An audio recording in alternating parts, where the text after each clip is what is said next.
Hi, my name's Steve Holker. Today's date is December the 27th, 2018.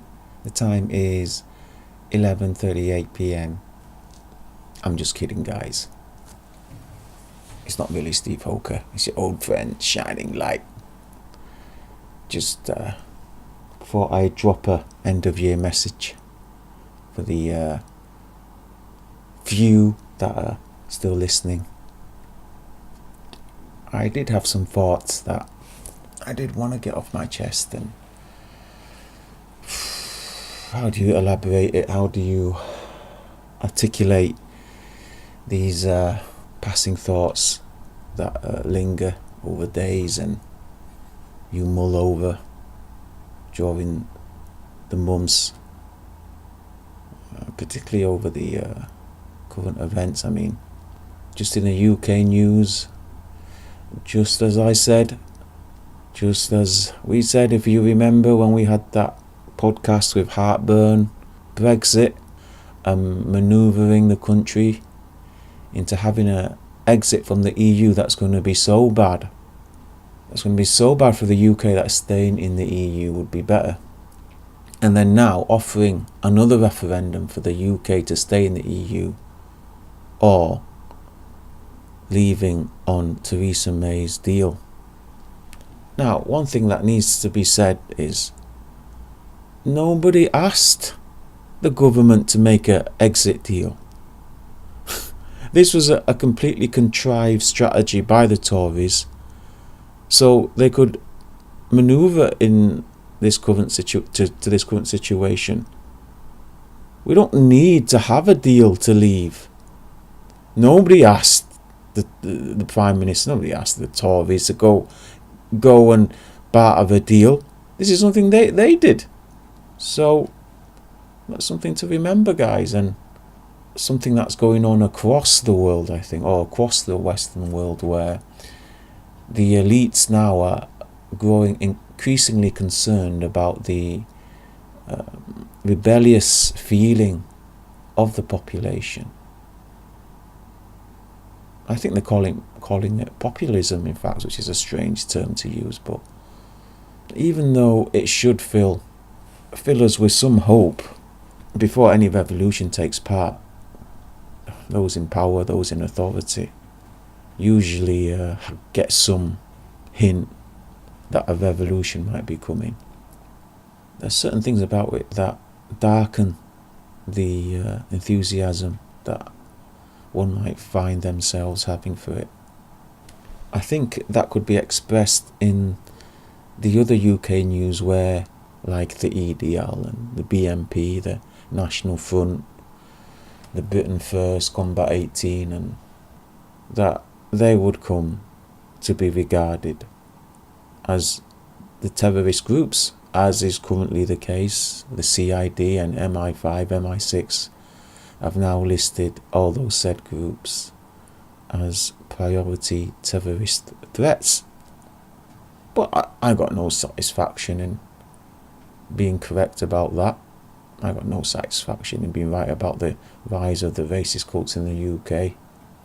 Nor did I revel in the news that Thomas Mair and Darren Osborne was sentenced for life for racially motivated murder, nor that the fact that maybe some of you might have heard Sargon of Akkad is now associated with these groups, and I'm pretty sure he's had a few interviews with the intelligence service now. I'm pretty sure they've knocked on his door, asked him to come in for an interview, and I'm sure it couldn't have escaped your attention that now MGTOW, along with other MRA and men's rights groups, are also under the breath at least of being associated with these groups. And it was sad to see such a noble endeavour, what was once a noble endeavour, being co-opted. I get absolutely no pleasure in watching these events unfold, because it seems all that comes out of it is the adage to the false narrative that men are evil, that men are murderous and so stupidly, ignorantly led into something as idiotic as racially aggravated murder. But I have to admit, I was delighted to see the French live up to their legendary reputation of proper protesting. Yeah, the French Revolution, it seems, isn't dead. It lives on in the generations of French that have come to pass and come to be. But then watching the police tear gas, beat and arrest the protesters who in reality were appealing for changes that would inevitably benefit the police, who of course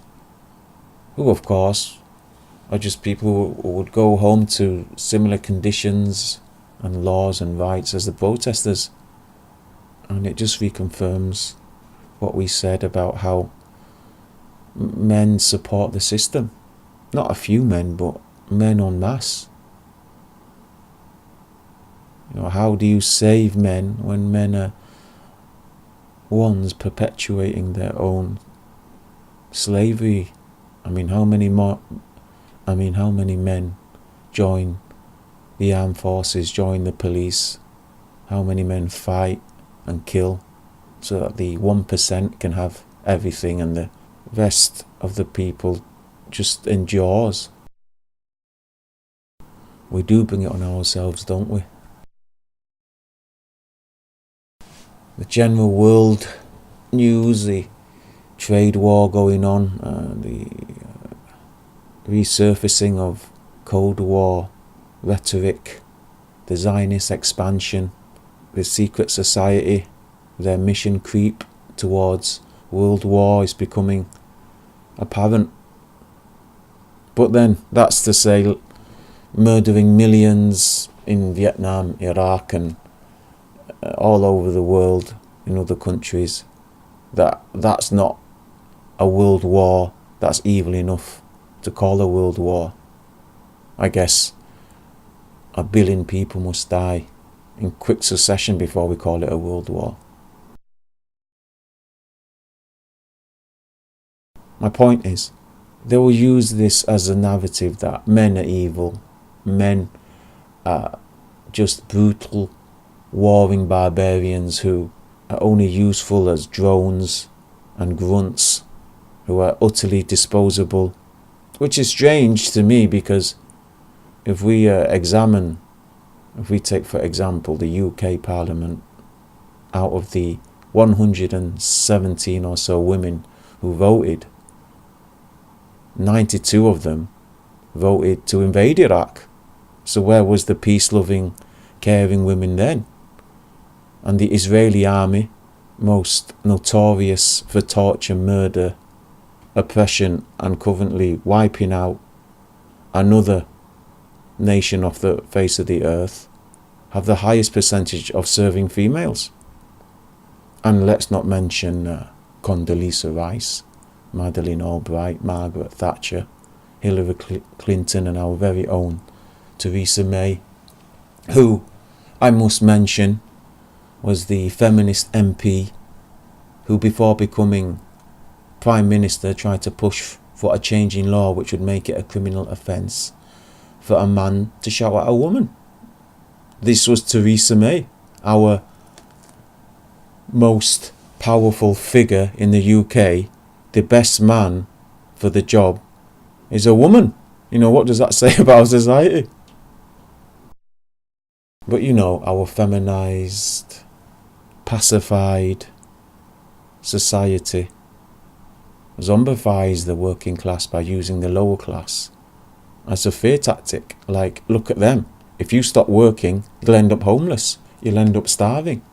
And they use the working class to threaten the upper class with, look, if you don't toe the line, if you don't keep quiet and keep the status quo, we'll put you down to the working class, digging holes in the road, packing boxes for 12 hours a day, flipping burgers.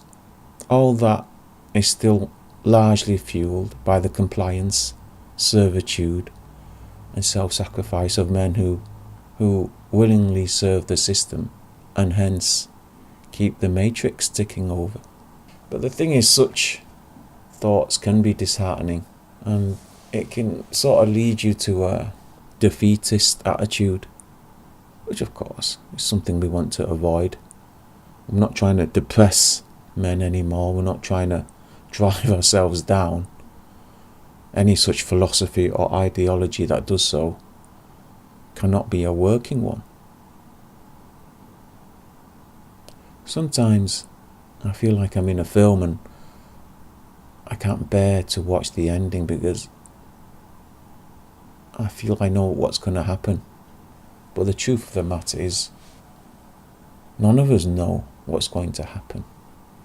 No matter how often history repeats itself, the fact is, we don't know. Men are fallible.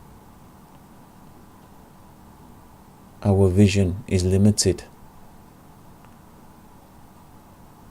Maybe 2019 will have some surprises for us. I know we often avoid being optimistic so as to avoid disappointment. But the fact is, you need some level of optimism to generate a minimum level of motivation. Otherwise, we'd all just give up.